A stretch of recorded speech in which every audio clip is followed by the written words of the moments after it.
This experiment gives us an amazing insight of how inductance really works. In a very practical manner and with brilliant logic, must replicate for anyone who is the best to the energy of the universe, so-called free energy. This is a translated version of the fundamental experiment by Sergey Deyna. Original video and text in Russian you can view here with this link, and the text version of this translation you can download with the link given in the description of this video. So let's begin. Self-inductance electromotive force of an inductance coil by Deyna Sergey Alexeyevich.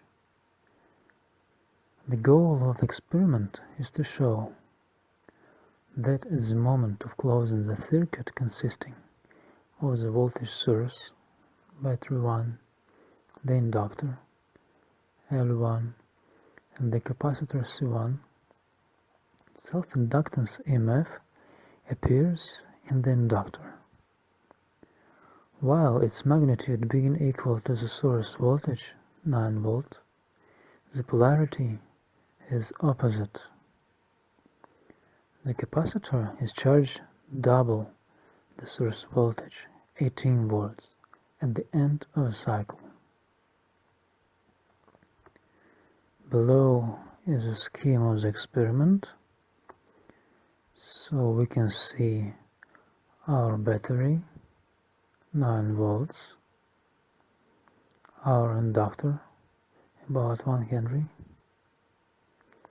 capacitor, and a relay system with a transformer. That system will be described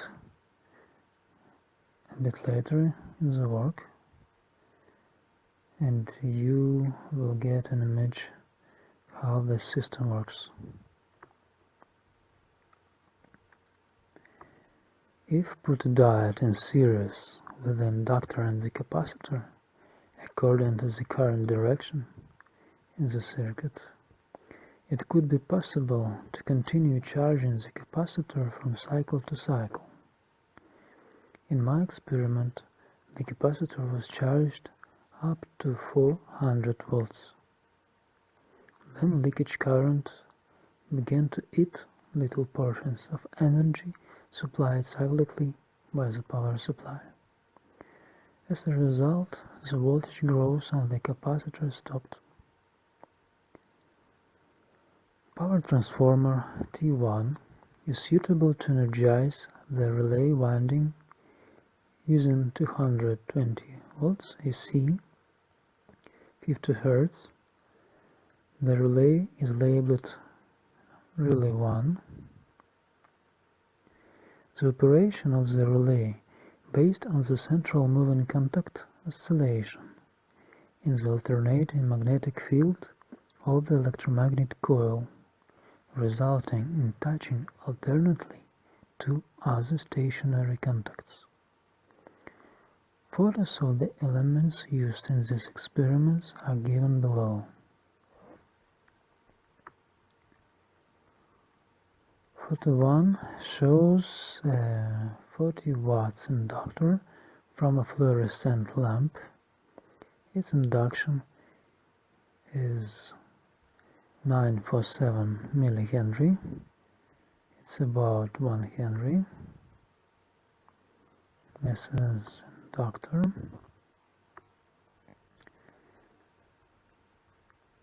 For observing better the processes of charging the capacitor through the inductor with the oscilloscope, we need to make the process cyclical. This is the only way to synchronize input signal. The special double-stroller relay was used for this purpose. Observation was carried out by two channels of the oscilloscope.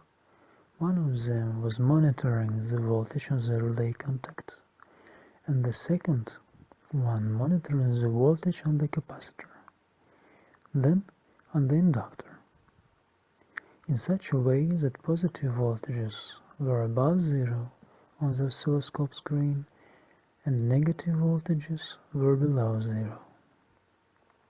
Also, we will use the first half of 50 Hz period to charge the capacitor and the second half to discharge it. For every new cycle should be the same and strictly follows the same time interval.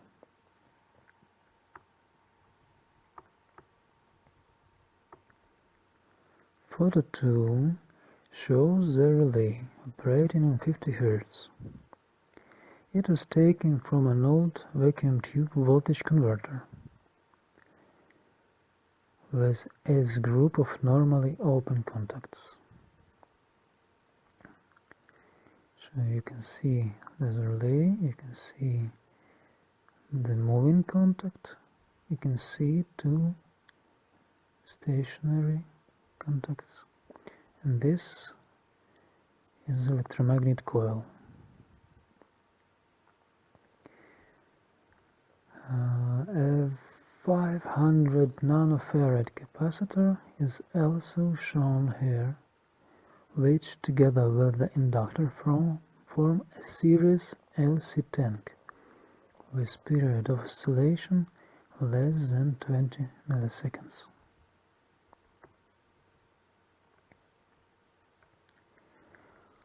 When alternating voltage 6.3 volt is applied to the electromagnet of the relay, its middle contact starts to oscillate to the right and to the left with 50 Hz frequency, closing alternately left and right contacts, playing the role of a key.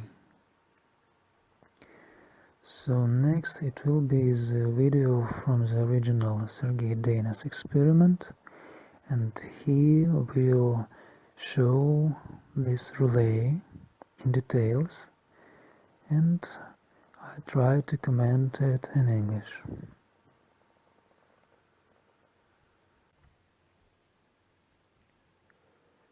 So here Sergey is on his original video. Let's start.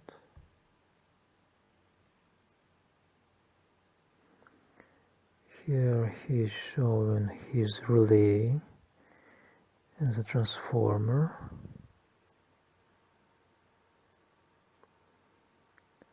He shows the electromagnet. It is a moving contact. He shows the moving of this contact.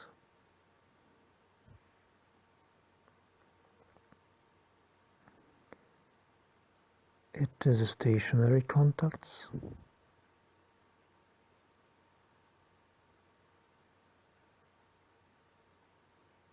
And all the contacts is normally open. This is a screws for setup of duty cycle.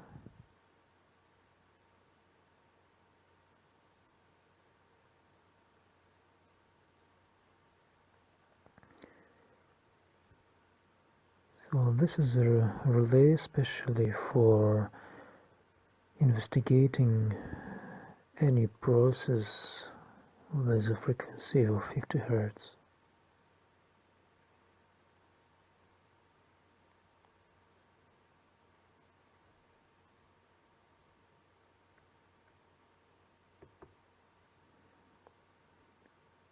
So let's go next.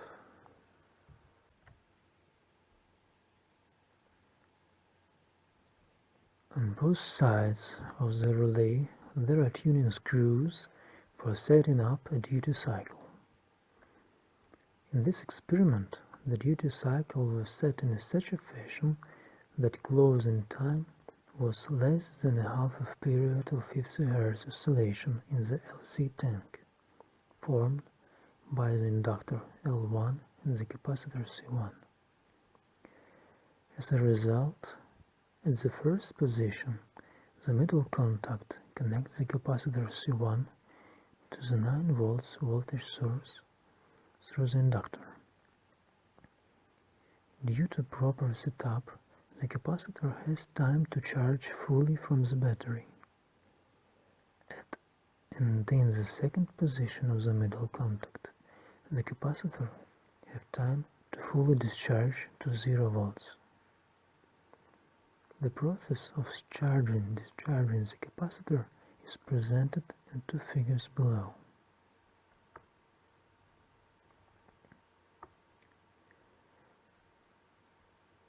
So the moment of closing the upper contact at the beginning of charging the capacitor through the inductor is shown on the figure 2a.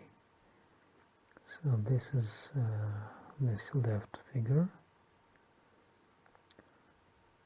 I marked the polarity of voltages on the inductor and on the capacitor at this moment with red plus and minus.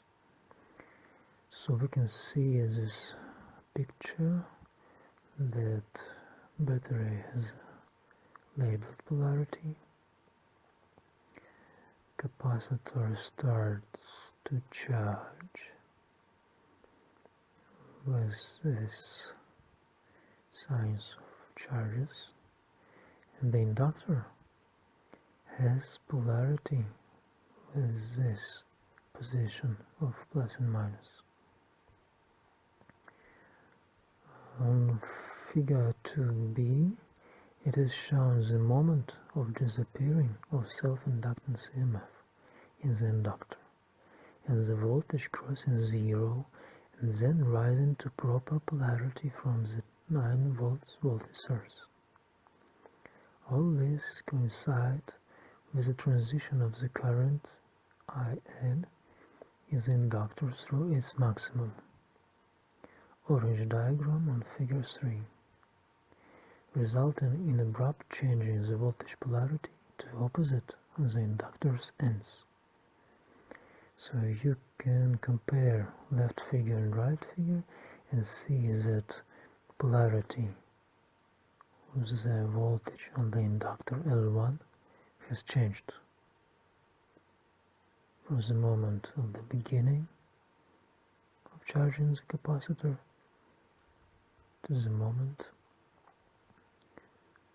when self-inductance EMF is appearing.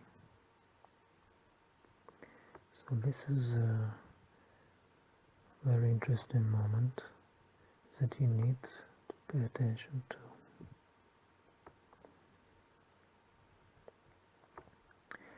After charging process is completed, the other relay contact closes and makes both ends of the capacitor shorted, and it discharges to 0 volts. This process is not shown and takes place automatically every half period of 50 Hz. Received experimental data was checked, processed, and placed in the diagrams below in a relative scale in the form of plots of voltages and currents of the inductor and the capacitor. So here is the main diagram. This first line, U, IP, this is voltage of relay contacts. Here is a closing of relay.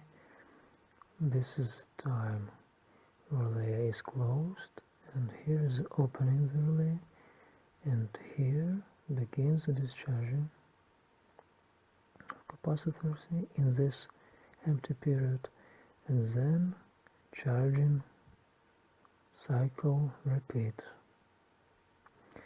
So second diagram is a charging voltage the capacitor charging curve.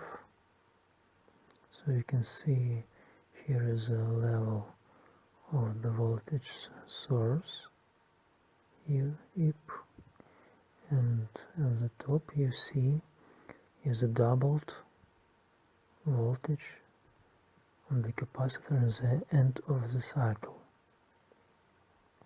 So next blue line is shown voltage on the inductor. You can see that at the beginning it's negative, then it's crossing 0 at this point, and then it becomes positive. And the last one is the current in the circuit. You see its maximum corresponds to 0 voltage on the inductor.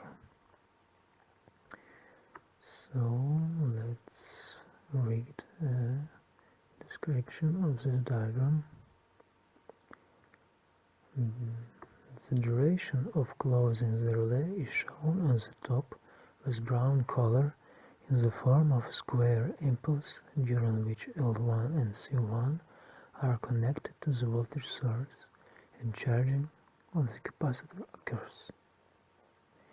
The same amount of time the capacitor has for discharging. The next diagram shows with violet color the capacitor charging. Its amplitude reaches the value double the source voltage. The diagram of the voltage change across the inductor UL from -9 volts to +9 volts is shown next with blue color during the whole period of the capacitor charging. This is the most mysterious place in the experiment for which this work has been done. Nobody knows what physical process stands behind it. The last diagram showed the change of the current in the inductor, during which the capacitor C1 charging occurs. As we can see, at the moment of closing the circuit, the current in the inductor is 0, as it should be according to the theory.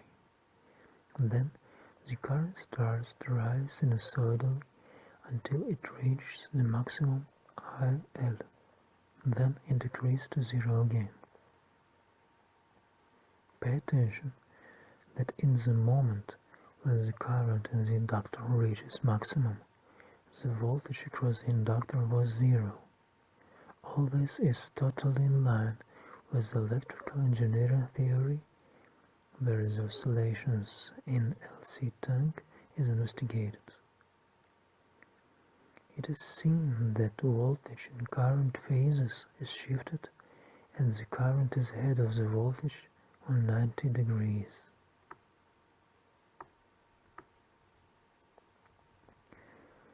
Figure 4 represents how the same information is presented in some textbook. Pay attention to the diagrams.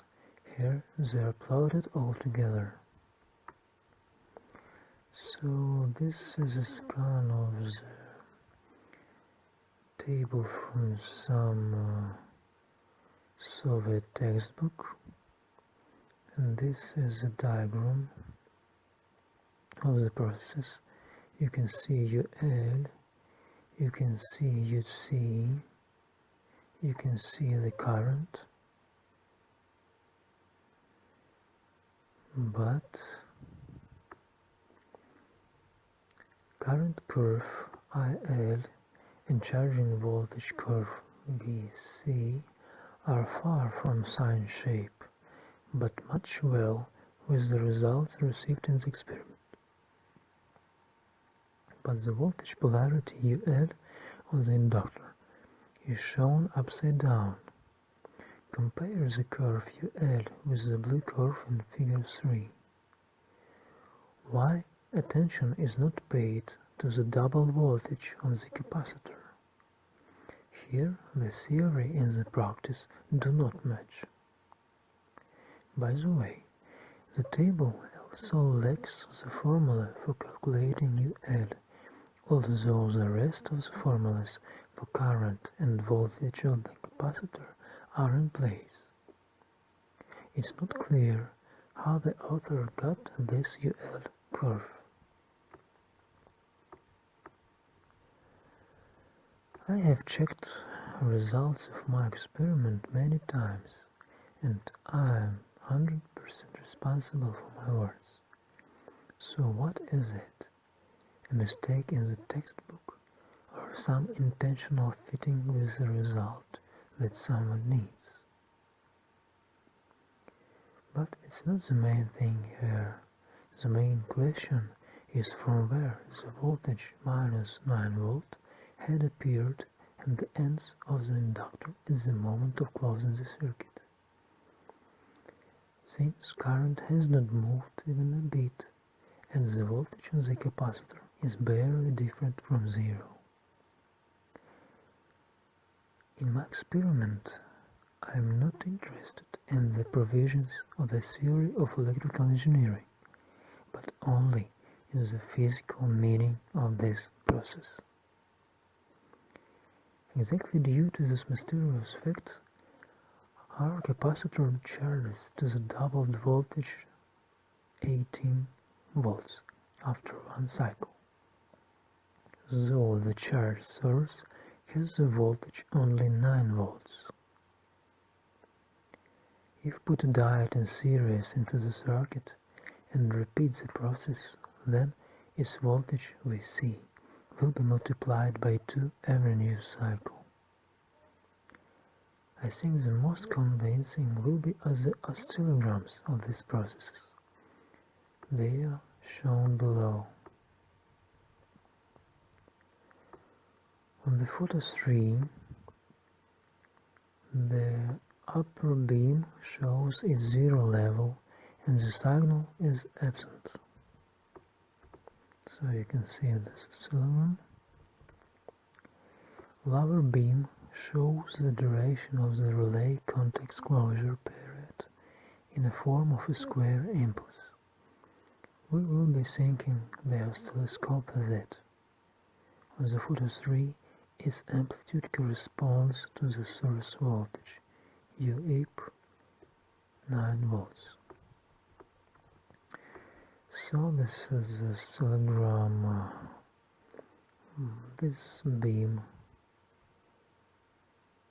is a relay contact closure.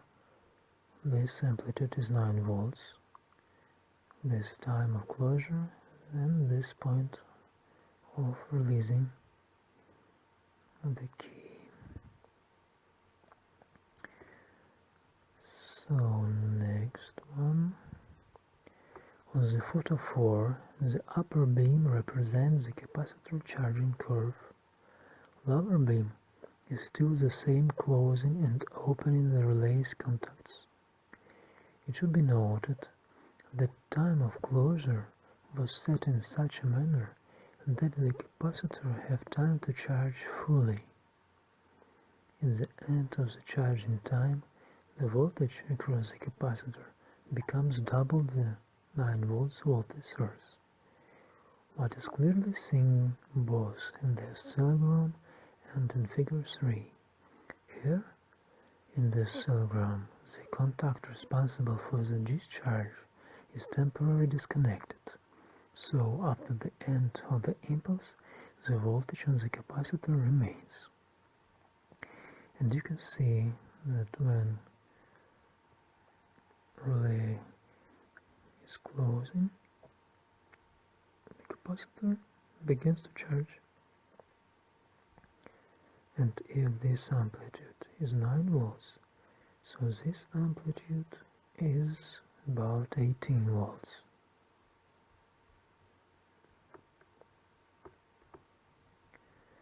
The question arises, what is the physical meaning of self-inductance EMF appearance and of charging the capacitor with voltage double the voltage source?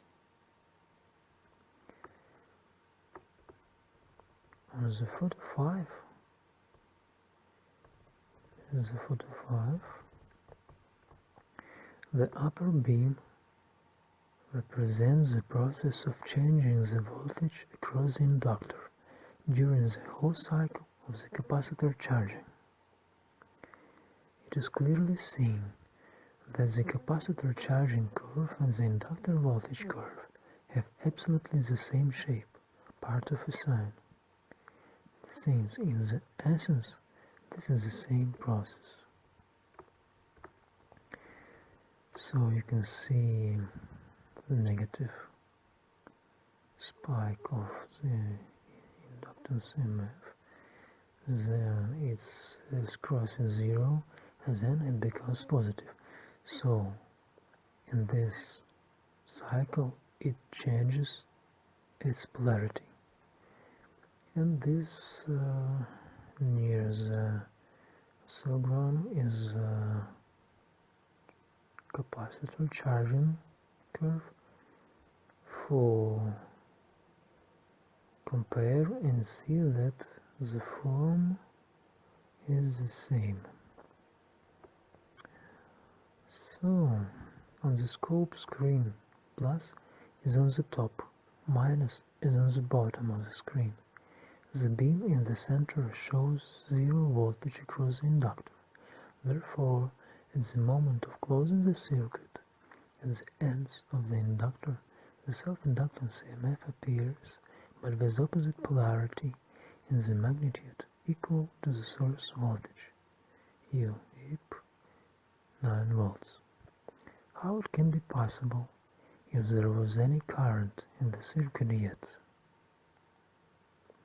Farther on, it's seen on the photo that as the capacitor charges through the inductor, self-inductance EMF is decreasing until it reaches 0, horizontal line on the screen.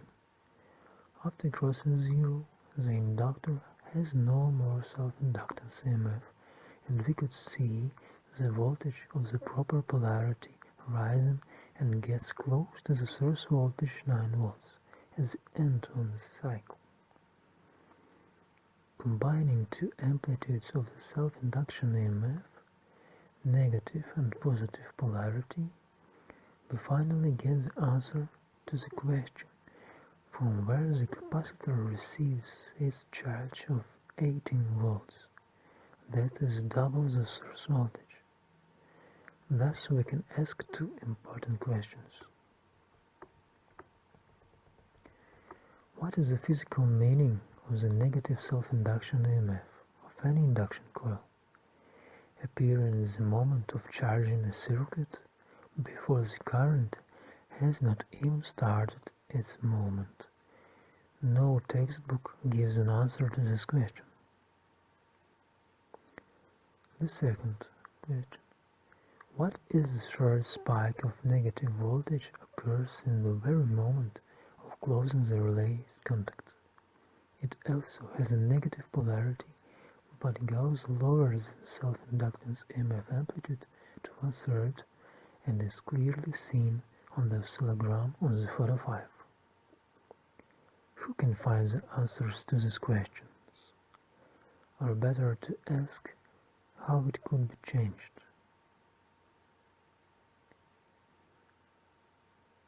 So the date of this work is 2014, April 25, and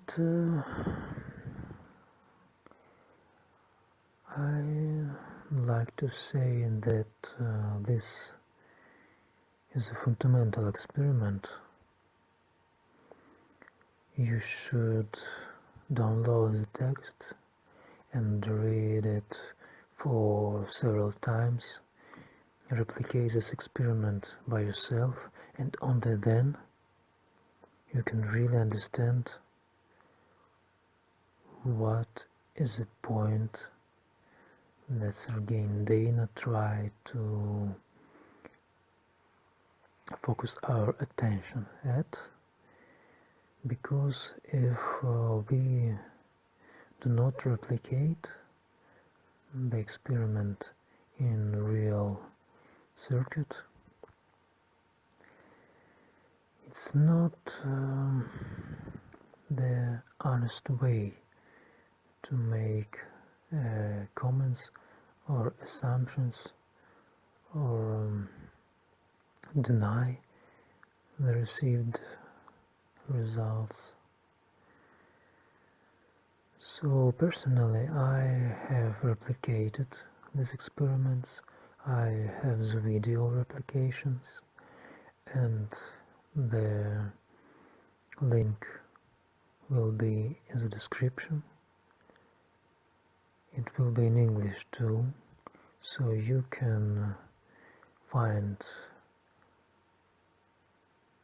I hope, all answer to all the questions in these replications. So wish you all the inspirations.